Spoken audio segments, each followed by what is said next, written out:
The Economist, a weekly magazine format newspaper edited in London, expands on Orwell's rules with 6 more rules in its style guide.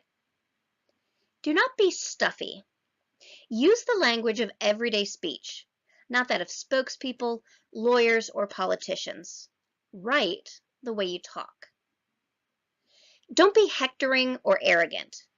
Now, the best way to explain this is to quote The Economist directly. Those who disagree with you are not necessarily stupid or insane. Nobody needs to be described as silly. Let your analysis show that he is. When you express opinions, do not simply make assertions. The aim is not to just tell readers what you think, but to persuade them. And if your arguments, reasoning, and evidence, you may succeed. Go easy on oughts and shoulds. Do not be too pleased with yourself.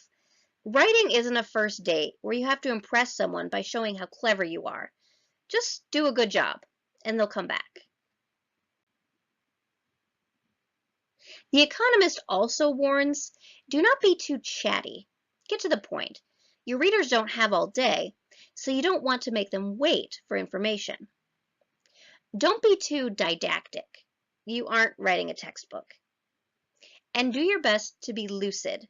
Write clearly and plainly. You're providing information, and you want your reader to understand what you are telling them.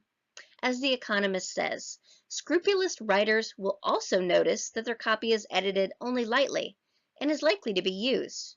It may even be read.